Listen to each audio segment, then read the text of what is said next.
Music means a lot to me. Music can be very therapeutic.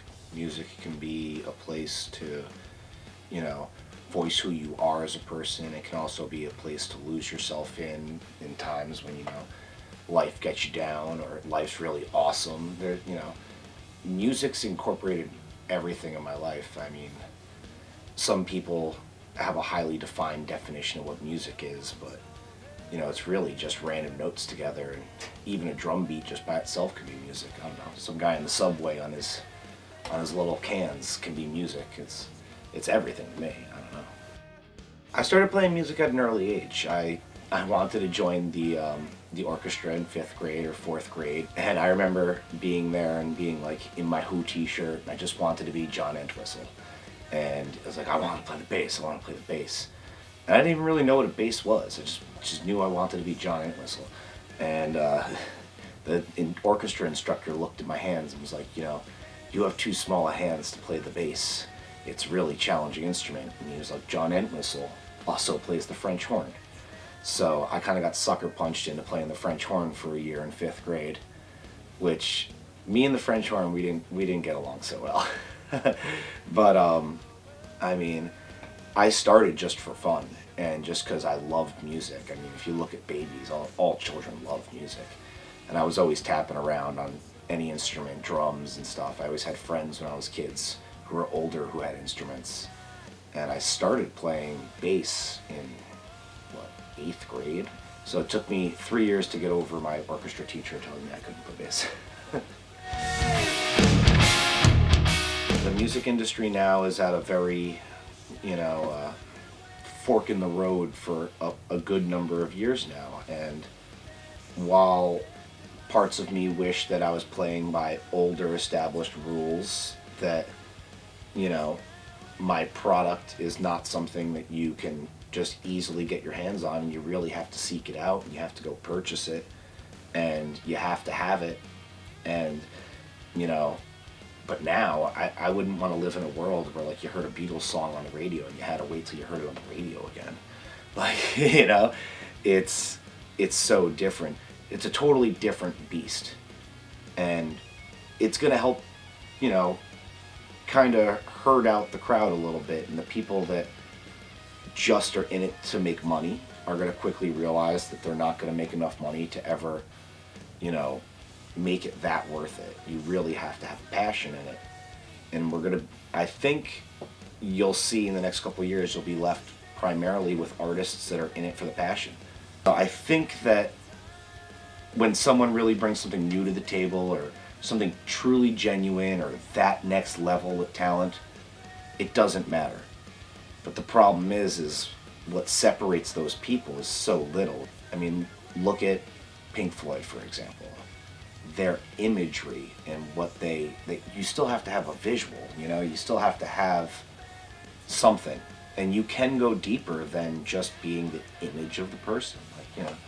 So I might not be in the next Disney band. I'm covered in tattoos. I'm fine with it, because I am who I am. I'm confident in my own skin, and I think that more than anything exudes. As long as you're genuine and you're you, I really don't think what you look like should matter that much.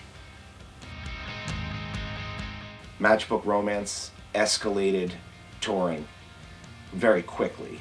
We got out, and our record label, Epitaph Records, very graciously funds the Vans Warped Tour every year. And they get spots, and we were given a spot on the Warped Tour as per our record label sponsoring. We got out there, our first tour. We had no idea what was going on. I mean, we got in a van, we left New York, we drove for like 3 or 4 straight days with no real destination past the first day of Warped Tour in Idaho. It was like, okay. We had never been past Ohio as a band. We had never been further south than, we hadn't even been as far south as DC. We'd only been to this little corner of our world inside the United States. And we got to see so much and do so much those first couple tours, because I've been all over the continental US, Japan, Australia. I mean, there's no words that can sum up what kind of experience that is. and to be getting to do it with something you're so passionate about, you know, playing music and getting it to have it be fun. You know, we're not just like vacationing and paying money to take in the local color. We're meeting people and out at the merch table and just going out for drinks in Amsterdam afterwards, or, you know, just meeting people and being in the present. Best show. That's really tough, man. That's really tough. We used to play this place called The Gorge, and it's the Seattle Warped Tour, dude. It's like, I don't know, whatever, you know, a half hour outside of Seattle. And it's on a river, and it's all a natural amphitheater cut into the side of a mountain.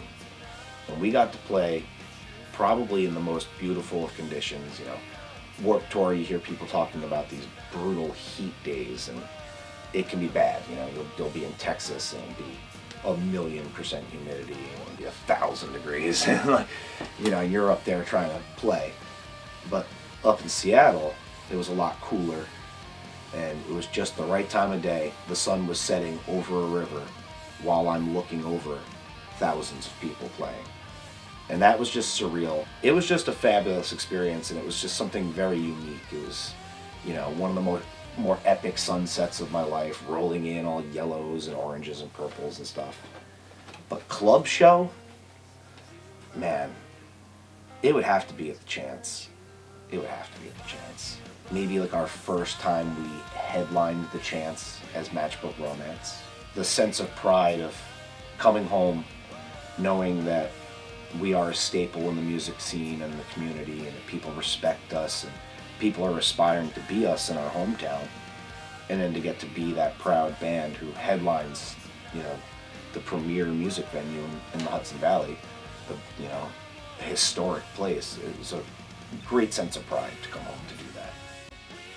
Now musically, I just started a band with Ryan DePaulo, lead guitar player and backing vocalist of Matchbook Romance, is now stepping over to primary songwriter and lead vocalist, guitar player, and I'm playing bass and composing with him and managing the band at the moment. And we started Those Old Bones. We just released it in January of this year, about 3 months ago now, right? Standard, yeah, 3 months ago. So now we're 3 months deep, and we've got 3 songs up on the internet. Just kind of been going for a slow, steady grassroots campaign of bringing people to the band that believe in it and find something that they like in it. You know, it's been about working with friends more than anything. We took it to Nada Studios here in Newburgh, or New Windsor, I should say. We took it to, you know, lifelong friend John DeClario. He was very kind enough to sit there and work with us, and Aaron from Matchbook came into the studio and played drums for us. And then just a whole bunch of other friends, people from Jersey and Pennsylvania, and, you know, Steve Miller from Just Surrender played some tambourines, did some gang vocals, like just silly stuff. Having fun again with music and getting back to basics. And we always just had a good chemistry, so we thought it was about time we just did something for ourselves and did something to 2 of us, and, you know, get a good foundation going. We're going to get a couple more songs in and then start filling out the band and shop to record labels. So, fingers crossed.